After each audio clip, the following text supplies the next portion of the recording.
Alright, so in this video, I'm going to show you guys how you can put some inverted forks onto a Crf110 without like breaking the bank.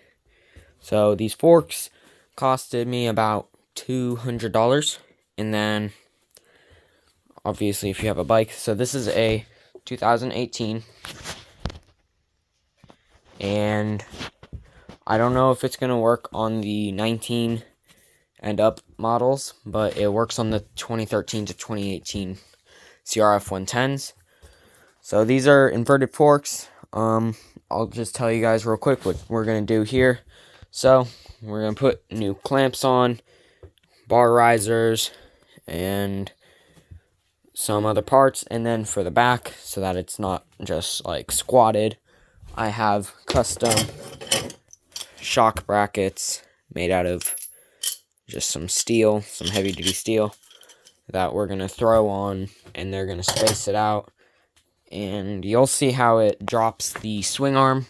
So to start off with, if you look at the swing arm, it's pretty much almost 90 degrees with the back of the frame here, so where it bolts on. It's about 90 degrees. So we're going to start with the back first, and what you got to do, pull off these two on both sides, and then pull off the seat. So I'm going to do that, and I'll put you guys back. Alright, so now that we got those bolts taken out, we can just pop this off, and then also kind of just lift it up. And since I have the little stupid front part, it would go on these little things here. I took that off so long ago because it's super annoying. But if you don't have that off, then you probably need to take out these front two, and then there's also one there, or maybe you can just pivot it on that. But anyway, since I have that off, I can just drop these down, pull off the seat. This can go to the side, and now we can see the shock. So now, I believe it is a 17 and a 14, maybe. Let's see. That's a 17. Yep, so it's a 17 and a 14. Oh, and by the way, the ones for the plastics are 8s. So you need an 8mm to remove those two, and then a 14 and a 17. So I'm going to take this off, and then we're going to put these on. Alright, we got the rear shock bolt, the upper one, out now. So now, if you make yourself some brackets, you can also buy some, I bet. But I just made my own. They're really simple. I don't really have specs, but I mean, I can like throw a tape measure on it, or like a micrometer if somebody wants to like see the position of the holes. But these are the final ones. Let's see which ones did I end up actually going with.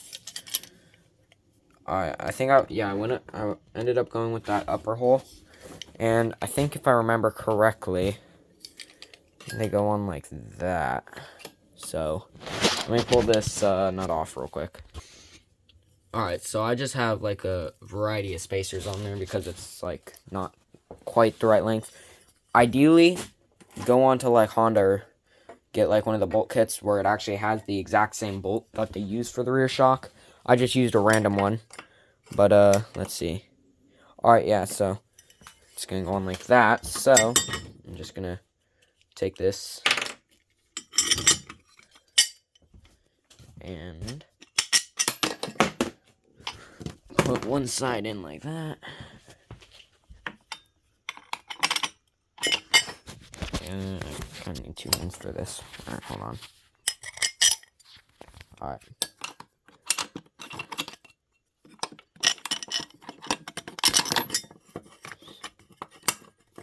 It's gonna be a pain in the ass to get this in without a fucking 2 hands.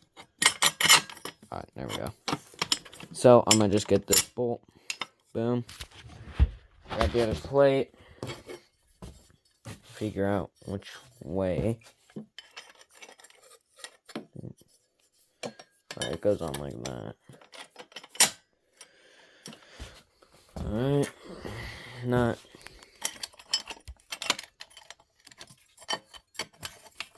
Get that started a little bit. It's kind of tight on there. Alright, and then we'll get the other one. And by the way, there is a like a bushing or something in there. I'm leaving that in, so it stays in the shock. And I can't really do this one-handed, so I'll be right back. I'm just putting this bolt through these holes and through the shock. Alright, boom. So we got that on there. It does kind of bend them in a little bit, but it's fine. So now I'm just gonna put the this nut on here and tighten them up. And I think it would vary for the whatever bolts you guys are using, right? But I think for mine those are also a 17 and a 14. So I'm gonna tighten those up and then put you back on, and we'll get. That's pretty much it for the rear end. It's just those spacers. And again, I'm still using the stock rear shock, and it's just a stock swing arm as well. So nothing changed really. I just added these spacers.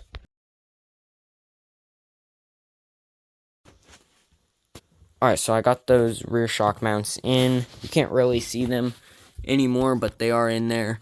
I actually put them in backwards, and then I had to take them off and put them back on the right way. So that took a couple minutes because I was just using these wrenches. Anyways, so we got those in. And notice the angle difference. Before, it was almost 90 with the frame. Now it's not.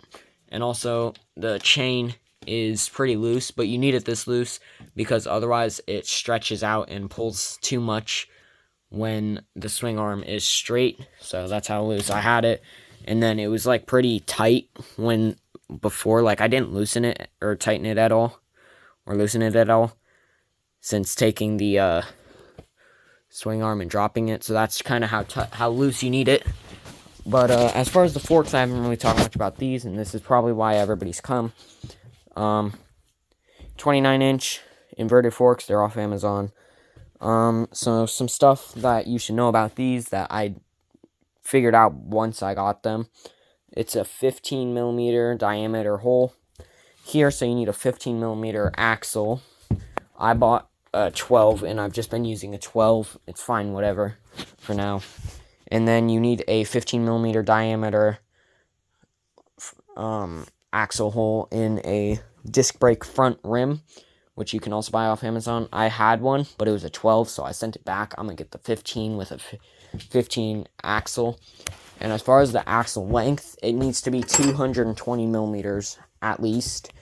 The stock one is too short. I think it's because this part here is a lot thicker than the stock ones. And also I think the clamps are a little bit wider. This kit came with clamps, bar risers, and obviously the forks. It also came with some crappy needle bearings. We are going to utilize the stock 110 bearings and parts, and also some of the ones that came in the kit. They aren't a perfect fit, but it does work. I've tested these forks for a couple weeks now. I've been jumping them and stuff. Haven't really had any issues. As far as travel, by the way, on these forks, if anybody's wondering, they travel to about here. So that is more travel than like these stock 110 forks, where you can see where I maxed it out is here. This one's also leaking, so that's easy to tell. So that's about, let me get almost to like my middle finger length. So as far as travel, you get a little bit more on these. So more travel, and they're also a little stiffer. They're also just inverted, so they look cooler. So yeah, they are worth it. It also, they're longer. They're 29 inches. I believe these forks are 24, maybe like 24.6 or something. But how you measure it is from the top of the cap to the center of the axle, not to the bottom. So these are quite a lot longer. I'll put one up next to it here. So as you can see, the tops are lined up. there's how much it sticks down. So these are quite a lot bigger. You get a lot more suspension height and also more travel. So what we need to do is first take the bars off. I'm not actually going to take them all the way off because you don't need to. You can just leave this stuff here. And then I believe for something, I think it was this. Oh, it was the key. So for the key, I have my key mounted there because on the new ones, they don't have a keyhole. As you can see here, no keyhole. That's for the axle. Don't get confused. So you have to, I just have it zip tied up in there on the other side. So it works fine. That's just how I have it routed. And then, yeah, I'll try to think of other stuff while I'm take them all off. But take off your number plate, fender, and bars to start, and then we'll do the rest. Alright, so now we got the front fender, bars, and if I had it on, the number plate. I do have it. It's sitting right there. Again, I just put these forks on basically for this video, so there was no point trying to put it on. It was like just extra time. Alright, so now I'm gonna rotate it so that the front end is in the air, and then we're gonna take the front wheel off, which is just this. I think it's a 17 and a 14. I'll check it and make sure, and then we'll drop the forks off. Alright, it was not in fact a 14 and the 17. I ended up using a 3/4 and a 14 on the impact. So, yeah, it's probably not supposed to be a 3/4, but whatever that would be in the other size. So now, oh, by the way, little note, maybe get your front wheel off the ground. It's way easier to pick it up if your bars are still attached, so you can grab the handlebars rather than trying to grab this, and it like kind of, these things were kind of hurt. Anyways, so when you're pulling these off, basically, if you got your brake on it, you're gonna pull it off and then pull it the front wheel forwards like this. Pull your drum brake out just to the side like that, and then it'll just angle. Pull the front wheel off, set it aside, and then come up to your handlebars. And I think it was a Phillips. You just take those Phillips off, and then there's one whatever size on the fork, and you're gonna take that off, and it should just slide right off. So you're gonna do that, and then make sure you keep all of your spacers. Make sure you don't lose any, because you're gonna need them. I think it's only one spacer. Alright, it was not in fact a 14 and the 17. I ended up using a 3/4 and a 14 on the impact. So, yeah, it's probably not supposed to be a 3/4, but whatever that would be in the other size. So now, oh, by the way, little note, maybe get your front wheel off the ground. It's way easier to pick it up if your bars are still attached, so you can grab the handlebars rather than trying to grab this, and it like kind of, these things were kind of hurt. Anyways, so when you're pulling these off, basically, if you got your brake on it, you're gonna pull it off and then pull it the front wheel forwards like this. Pull your drum brake out just to the side like that, and then it'll just angle. Pull the front wheel off, set it aside, and then come up to your handlebars. And I think it was a Phillips. You just take those Phillips off, and then there's one whatever size on the fork, and you're gonna take that off, and it should just slide right off. So you're gonna do that, and then make sure you keep all of your spacers. Make sure you don't lose any, because you're gonna need them. I think it's only one spacer. Alright, cool, so we got those forks out. I had a little trouble on this one. It's because my fork shafts are a little bent, but you can either, like, you're gonna end up putting all these parts aside. I ended up loosening my bolt there, or the nut there a little bit, but make sure you don't lose your bolts. So I'm just gonna keep mine and thread them in for now. I'm gonna neatly package them all up into the box that the inverted forks came in, like after this video. But for now, I'm just kind of throwing it on the floor. So now, this is where it really did take me, like, this is where all the DIY comes in, because there's not really any videos on how you can get these Amazon forks on. In fact, I looked for quite a while, couldn't find absolutely anything for a 110, like a CRF. So we're going to start by loosening this, and then just pull this off. I'm going to try to do this all, like, not in time lapse from here on out, because it does take a little bit of explaining. I'm setting that aside because my desk looks like that, so I don't want to lose it.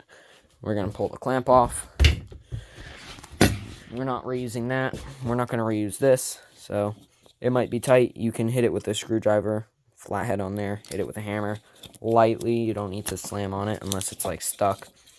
And then you don't have to worry. It's thicker threads down here. And then once you take this off, your bottom clamp is going to want to fall out. So gently let it fall out. And then we're actually going to take this bearing, because I think this might be the one that we reuse. Can't quite remember, so I'm putting it up there. So now we got those off. So the kit comes with 2 sized bearings. I think it has numbers somewhere. Either might be on like the side or on the bottom. Anyways, so one of them is like a millimeter wider, and that bearing you're going to put on the bottom. But first, let's see. You got to be really careful that they don't like fall apart. First, you're going to take this little O-ring thing off of the bottom of the CRF clamp and put it on here. And I think I might have, yeah, I have a spacer on there, that right there that just dropped. I don't know exactly where that's from. Either it came off these clamps or came in the kit, but either way, thin one, and then the O-ring, and then the bigger of the 2 bearings. And that's for the lower. And then, let's see, for the upper, I think you're just going to have the CRF bearing and then whatever this thing is. So you can just leave all that how it was. So now we're going to slide that up and then take the included thing, and you're just going to screw it on once you got both. No, once you got one, just the bottom in there. So carefully, so I don't knock the top bearing out of place, we're going to slide that in there. Boom. I'm holding it with my leg. If you had 2 hands, it makes it way easier.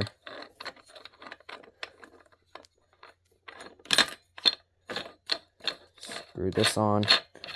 And when you're tightening this down, you don't want it to be like super torqued, right? Just a little snug, so it's not rattling around, but you don't want it to be torqued, because otherwise your steering is going to be all sticky. So we're just going to do that. Make sure all your bottom stuff is also in place, like that was all not. So it's way easier with 2 hands. You can kind of do it. And also, as long as you got the same ones as me, this thing fits like perfectly over this lip, like perfect fit. And while this axle is quite a bit thinner than this one, I don't know if you can see it, but it's quite a bit thinner.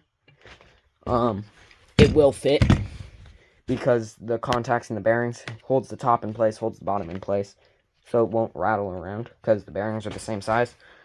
So you're going to want that in there good. Make sure it's actually sitting in place, so just look around on it, make sure you can see a lip all the way around, which I can, and then just make sure that's kind of tight. It'll probably loosen up as you use it. Now, get your top clamp. It's actually pretty simple, surprisingly, and this is where I'm gonna need 2 hands, but I'm gonna just lift the bars, and then so that the cables are like coming out from in between the clamps. So I'm gonna just put you guys right there. So all I'm gonna do is just have it so all those cables come out the front, just like that. And now we're gonna get the included nut. It should look something like this, kind of round on the top. It's got threads on the bottom. And now we're just gonna screw it on. It's not lined up.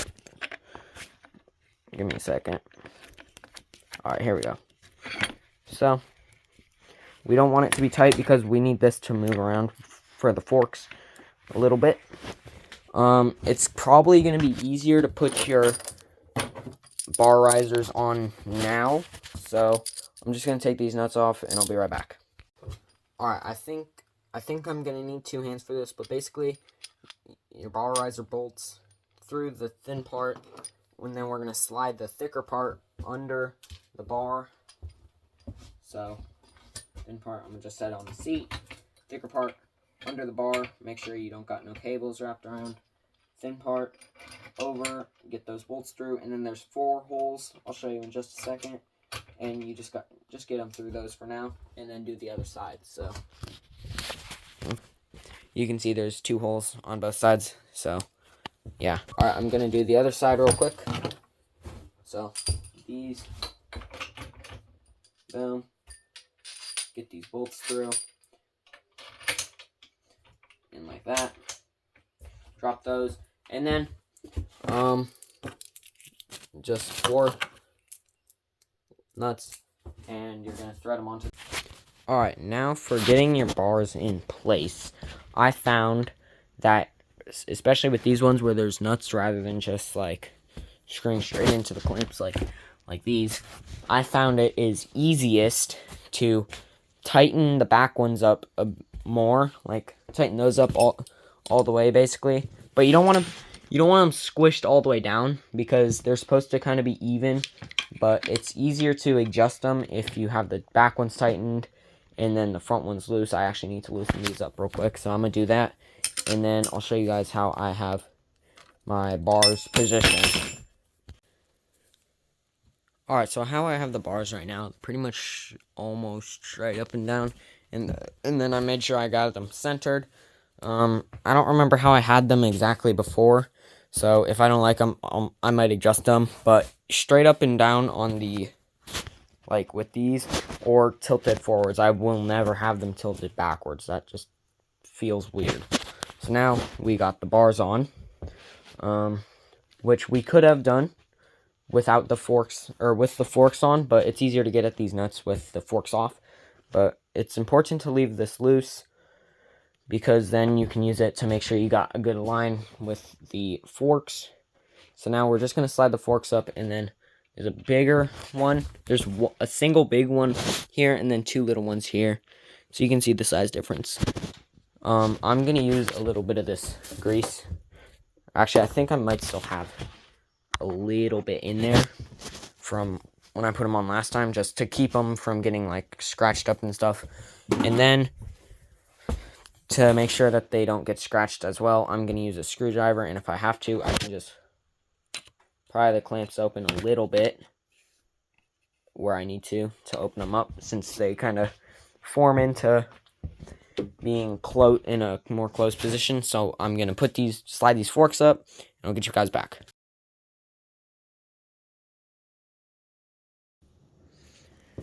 Alright, so we got these forks on now. It's looking pretty good. Kind of looks like a sirloin. Anyways, I got these forks 3/4 of an inch up, so, or just under 3/4 of an inch, I think. Let me grab the tape measure wherever I put it. Right here. So, just about 3/4 inch, and just about 3/4 inch up. So, not quite an inch, but I think I think I either had them at 3/4 or 1 inch when I put them on last time, and then I tried to get it so then these top little adjusters that literally don't do anything are facing outwards, so they are easier to get to. One of them, I think it's this one, it doesn't even move. It's so tight on there that it doesn't even move. but whatever. It's not like we need to tune them, because if you're super serious about racing this, you should probably just go get like Fast Ace forks or a 65 front end. Anyways, so we got that on. So now we can tighten up this center nut. And when you're tightening these, make sure you don't over tighten them. Like, I could have made these tighter, but I didn't because it's China metal or whatever, so it's not like the strongest. So yeah, be careful about that. So now we're gonna tighten this up. I don't know what size it is. I'm probably just gonna use a big crescent, or maybe this thing. I like this thing. This thing works pretty good. But anyways, we're gonna tighten this up, and I'll get you back. Alright, so now I got the center tightened down. It is a little sticky. It'll loosen up a little bit though. And also, before I forget, there is one thing. There's no steering stops. I also think, yeah, I just twisted it a bunch when I first got them. You had to grind down just a little bit of metal right there. It's like barely anything. It won't like take off any support or whatnot. But just like a tiny bit so that it moves freer. And you can see the steering stops there. There's no steering stop, so it will just hit the gas tank. So I actually put some like double-sided tape, and it's kind of like a foamy jelly kind of stuff. So it adds a little bit of bump protection. But so yeah, that's just something to look out for. But it's fine. So now, using the wrong size wheel and no brake, I'm gonna put them on. It's also, I don't remember if I said this, it's important to remember that the side that has the this and also these brackets goes on the non-throttle side, because the brake goes on this side. So yeah, keep that in mind. So now we'll throw the wheel on, and then I'll tell you about the plastics. Actually, we'll do the plastics first. So how I have them, I have like this weird thing. I think it held the drain hose on the carburetor, but the holes don't match. You can see it's a 2 in the back, 1 in the front. This one's 2 in the front, 1 in the back. So it doesn't line up. So either you'll need to drill holes in these fenders, or I had them zip tied on. The zip ties work fine. So yeah, but we'll get the front wheel on first and then do that. So I'm gonna put you guys on time lapse.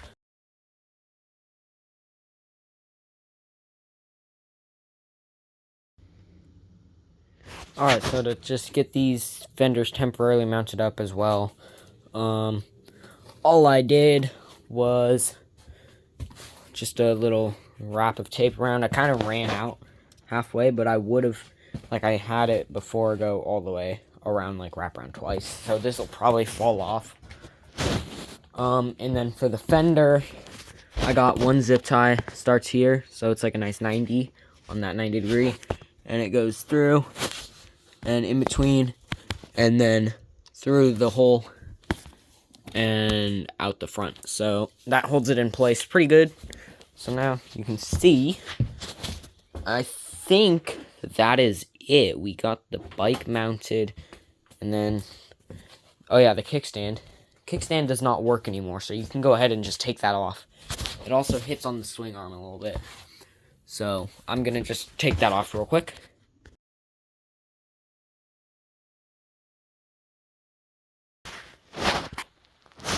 Alright, so I think that is it for the parts. We got the inverted forks on. We got the rear shock raised. So now this thing sits a lot higher than before. In fact, it sits close to the size of my 150, I want to say. Not actually, but, you know, I think throw a 14 and a 17 on it, and it might sit close to the same size. You can see it's so tall that it actually goes over the bike stand. Now, like, the wheels are on the ground, and it's not even all the way down, and it's literally just tipping side to side. So it makes it a lot easier for working on. Just slide the work stand right under it. So I'm gonna go pull it out, and we'll do a little before and after.